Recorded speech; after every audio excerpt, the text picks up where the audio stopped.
Assalomu alaykum. Hurmatli vatandoshlar, Akmal Norqobilov Sho'rchi tumanidanman. Bugungi chiqishimda hurmatli Ichki ishlar vaziri Aziz Toshpo'latovga murojaat bilan chiqmoqchiman. Hurmatli Aziz Toshpo'latov, Ichki ishlar vaziri.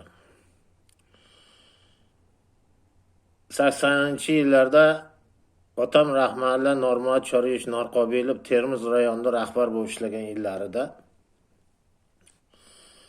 kabinetda o'tirganda SSR prokuraturasidan polkovnik unvonidagi prokuror, SSR KGBsidan Moskvadan polkovnik unvonidagi KGB'ni xodimi kirib keladi. Kirib keladida bizga deydi, prokuror deydi, rayonda prokurorni deydi, Qobilov Sobirda deydi, buyurani qarori bilan deydi, ishdan olishingizni so'raymiz deydi. Birinchidan deydi. Ikkinchidan deydi, buyurani qarori bilan deydi, partiyadan o'chirib berasiz deydi. Otam rahmatli aytadiki, nima ish qildiki, u deydi, bunchalik darajada bo'ldi desa, va vatanga xiyonat qildi deydi. Qanday qilib xiyonat qiladi? Bu tumanning prokurori bo'lsa, qo'l ostimda ishlayotgan odam bo'lsa deydi. Desa, u deydi, yolg'on avtobiografiyasi bilan yolg'on yashirgan deydi. Nimani yashirdi desa, uning otasi deydi, jinoyat ish qilgan ekan deydi. Xo'sh deydi. Otasi jinoyat ish qilganidan xabarim bor deydi. Xabarim bor, undan xabarim bor deydi. Buni deydi, 2 yoshligida otasi bilan onasi ajrashgan, qonundan ajrashgan. Otasi ajralib ketgandan keyin 4 yilmi, 5 yil o'tgandan keyin jinoyat ish qilgan. Qanday qilib bola otasidan ajralib onaning qaramog'ida qolgan bola deydi, qanday qilib deydi javob beradi deydi, otasini qilgan ishiga deydi. Shunday turadidagi SSR konstitutsiyon qonunini oldiga qo'yadi. Shunday qo'yadida, mana shu konstitutsiyon qonunida ichida deydi, 2 yoshar yoki bo'lmasa 6 yoshar yoki bo'lmasa 10 yoshar balog'at yoshiga yetmagan bola deydi, ota uchun deydi, javob beradi. Otaning qilgan ishi uchun javob beradi degan qonunda topib ber deydi. Men hozir deydi, raykomda buyruq a'zolarini chaqiraman deydi. Buyruqda ko'rib chiqaman deydi. Ishdan ham olaman deydi, buyruqning qarori bilan deydi. Partiyadan ham o'chirib beraman. Faqat menga deydi, mana shu ota uchun bola javob beradigan qonun qoidani topib ber deydi. Shu degandan keyin qarab turadi, ikkalasi bir-biriga qaraydidagi rangi o'zgarib, keyin shunday turadidagi, извините deydi, Normat Choriyev deydi, men ошиблись deydi. Kechirim so'raydida chiqib ketadi.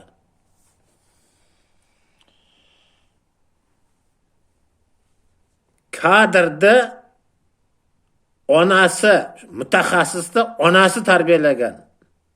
Rahmatli Sobir akani onasi tarbiyalagan. Yosh yigitni mana shunday qilib badnom qilmoqchi bo'ladi. SSR prokuraturasi, SSR KGBsi. SSR vaqtida. Ammo lekin otam rahmatli oldiga konstitutsiyon qonunni shunday qo'yib qo'yadi-da, tavib ber deydi. Ota uchun bola javob beradigan qonunni tavib ber degandan keyin bular kechirim so'rab chiqib ketadi.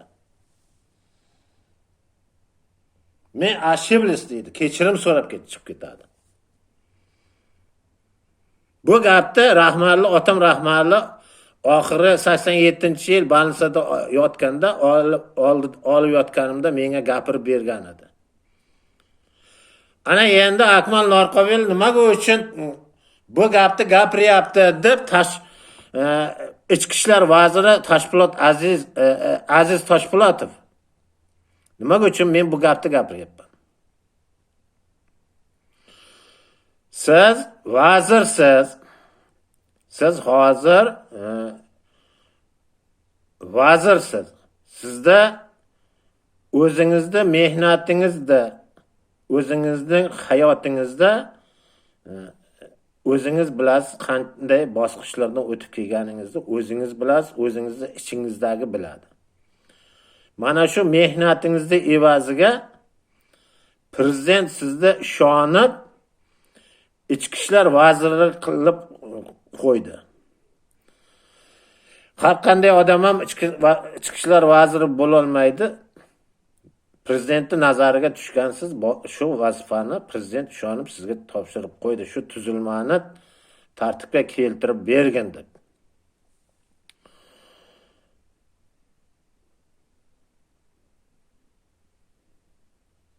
Siz ishni boshlaganingizdan beri men ko'p yaxshilik taromonlarini eshityapman. Mana Qashqadaryoda qanchadan qancha ichki ishlar xodimlarini ishdan tashladingiz. Endi beholat olmaysiz. Aybi bor ekan, olgansiz. Respublika bo'yicha ham shu qonunda buzgan ichki ishlar xodimini tozalayapsiz. Har hafta bo'lmasa ham ish qilib xalq bilan uchrashyapsiz. Bozor kuni soat 10 dan kechasi soat 10 gacha xalq bilan uchrashyapsiz. Bu da juda yaxshi fazilat bu. Chunki deganda bu tuzilma abgor ahvolga keldi. Bu tuzilmani abgor ahvolga kim ichki ishlar tuzilmasini kim olib kelib qo'ydi? Sizdan oldingi vazir olib keldi.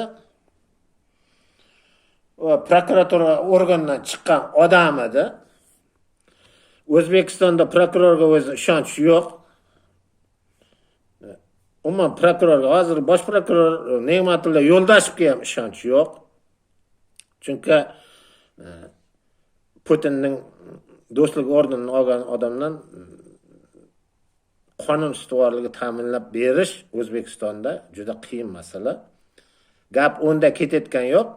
Gap sizda ish tuzilmangizdagi, ichki ishlar tuzilmasidagi bo'layotgan gaplarni ana endi gapirishimga to'g'ri kelyapti. Hurmatli Aziz Toshpo'latov ichki ishlar vaziri,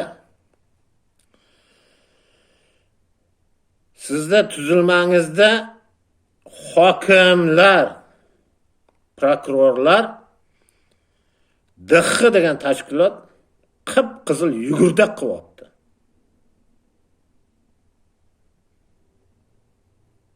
Qip-qizil yugurdak qilyapti. Siz rahbarsiz. Hokim bor ana uyda bizib kel desa, chov bor bizib keladi.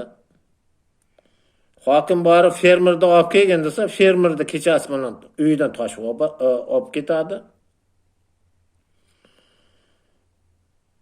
Hokim dalaga go'ng chiqargan desa, chov bor go'ng chiqaradi.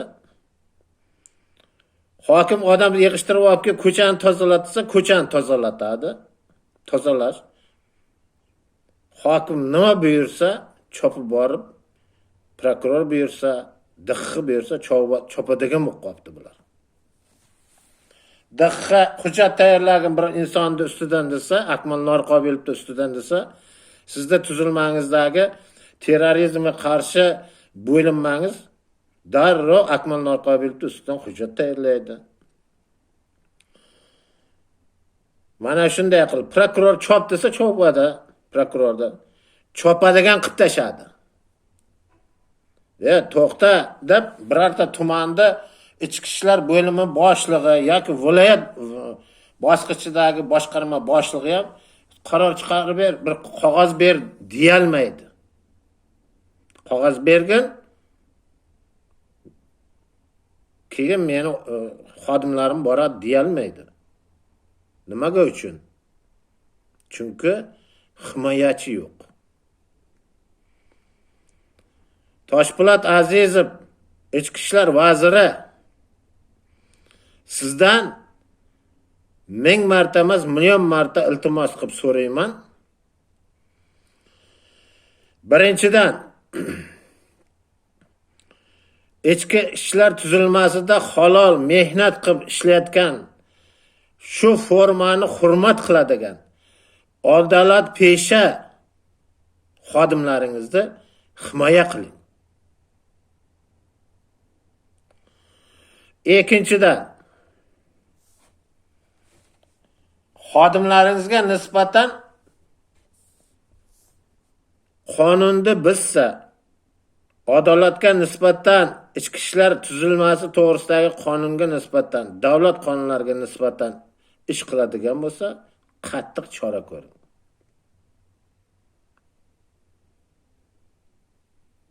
Qattiq chora ko'ring. Mana shu ikkita masalani sizdan iltimos qilib so'rayman. Ikkita masalani. Prezidentga kirib ayting. Hurmatli Shavkat Miromonovichga kirib ayting. Tuzilmamda mana shunday holat, shunday qo'ymayapti, hokimlar qo'ymayapti, prokurorlar qo'ymayapti, qo'lida qog'oz yo'q, topshiriq beryapti. Buni menga chegara qilib berishingizni so'rayman, bir o'zingiz bir yordam bermasangiz bo'lmaydi deb prezidentga kirib ayting. Ayta olmasangiz, mana shu men sizga qilayotgan murojaatimda olib kiringda prezidentga ko'rsating. Menga sizga mansabingiz ham kerak emas. Menga hech nima kerak emas. Amalekiga hozir xalqimiz, siz kabinetda o'tiribsiz. Xalq ichida yurganingiz yo'q. Men xalq ichida yuribman. Mana shu ichki ishlar xodimlarining forma kiygan odamlarga nafrati haddan tashqari oshib ketyapti. Meni gapirgan gapim uchun meni jazolashingiz mumkin. Men har qanday jazoga tayyor odamman men. Meni yonimda kapanim yuradi hamisha. Otamni yonida ham bo'lgan, bobom rahmali repressiya bo'lib ketgan bobomni ham yonida kapani bo'lgan. Otam o'lganiga 38 yil bo'lgan bo'lsa, 38 yildan beri mana 60 dan oshdim. Xudoga ming qatla shukr, qayerga borsam odamlar so'raydi, surishtiradi.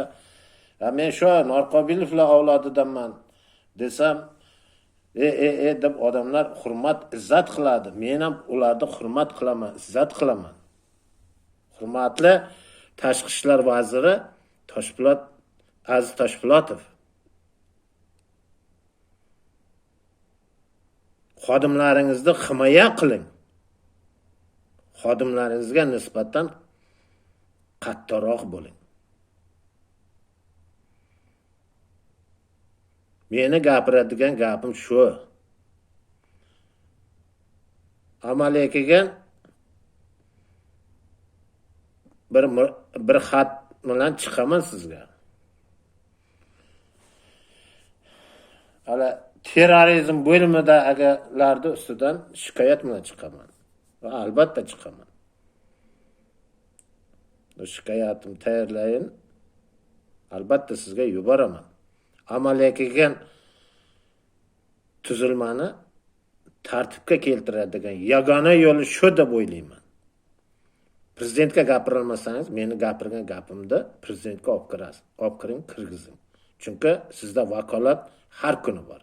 Har kuni prezident sizda ichki O'zbekiston davlatimiz ichidagi bo'layotgan voqealikda sizdan har kuni hisobotini so'raydi. Qanday tushunasiz, qanday fikrga borasiz, u sizning o'zingizga havola.